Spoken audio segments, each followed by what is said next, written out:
Good morning. I'm Gary DeWaal, and this is Bridging the Week for February 25th through March 1st, and today is March 4th, 2019. The Commodity Futures Trading Commission determined not to appeal a decision of a federal court that a well-known proprietary trading firm and its principal did not engage in manipulation or attempted manipulation because they traded in a manner that exploited a flawed futures contract.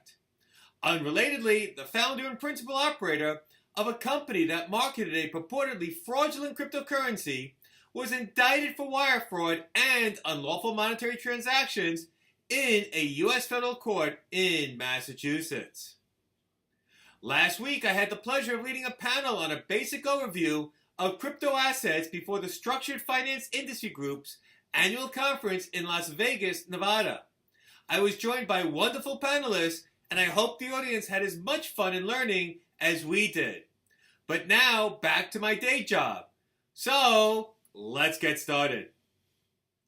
The Commodity Futures Trading Commission determined not to appeal the December decision of a federal court in New York, holding that the Commission failed to meet its burden of proof in an enforcement action against DRW Investments, LLC, and Don Wilson, its chief executive officer, charging the defendants with manipulation and attempted manipulation of the IDEX US dollar 3-month interest rate swap futures contract from January 24th through August 12th, 2011.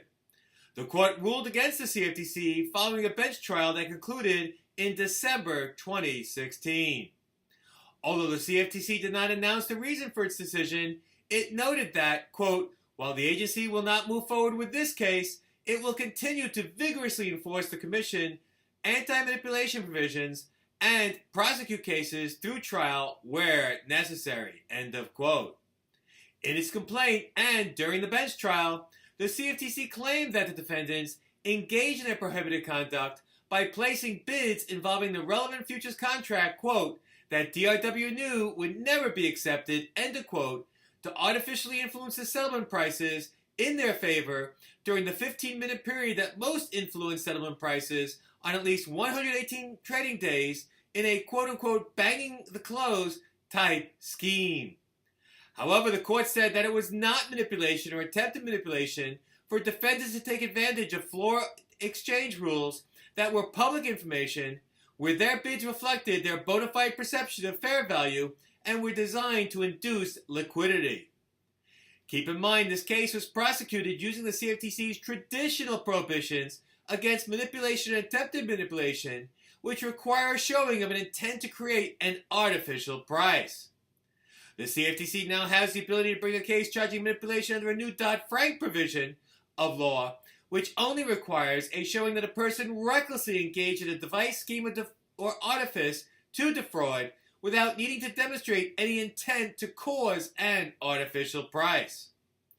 Although the facts of DRW predated the ability of the CFTC to bring a manipulation case under this Dodd-Frank provision, I believe they would have still lost their case had they relied on their new authority. Perhaps concerned about an appeals court decision that implied that might have dissuaded the Commission from going forward with an appeal. I have more on this on the article version of Bridging the Week at www.bridgingtheweek.com. Check it out.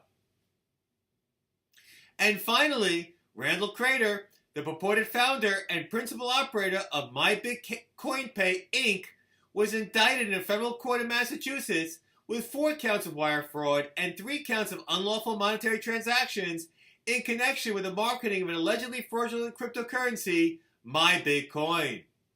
In January 2018, the Commodity Futures Trading Commission filed an enforcement action against MyBitcoinPay, Mr. Crater, and Mark Gillespie for allegedly engaging in a virtual currency scheme that misappropriated approximately $6 million from 28 or more persons. The CFTC's complaint, also filed in a federal court in Massachusetts, also named other persons as quote-unquote relief defendants who purportedly received customer funds obtained through the misappropriation. The CFTC charged the defendants with making false and misleading statements to customers and fraud. According to the indictment, Between 2014 and 2017, Mr. Crater purportedly solicited investors to purchase My Bitcoins, claiming they were functioning in valuable virtual currencies backed by gold and other assets. However, alleged the indictment, My Bitcoins had no value and were not backed by any precious metal or other asset. As did the CFTC, the indictment claimed that Mr. Crater misappropriated $6 million of invested funds for personal use. Previously, defendants in the CFTC's case involving My Bitcoin Pay Inc. made a motion to dismiss, claiming the CFTC had no jurisdiction to bring its enforcement action against persons engaged in purported fraudulent activities involving cryptocurrencies.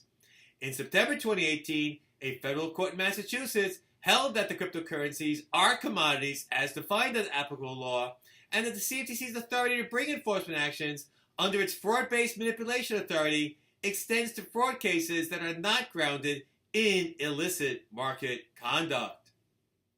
It's a shame that much of the law on crypto assets is being written by courts rulings in cases against purported fraudsters. Probably not the best way to promote new innovative technologies. I have thoughts on this on my written blog at www.bridgingtheweek.com. Check it out. Well, that's it for this week's edition of Bridging the Week. As always, there's more information in each article and more articles on the article version of Bridging the Week on the website. Check it out. I'm Gary DeWaal. Have a great week, and until the next edition of Bridging the Week, ciao.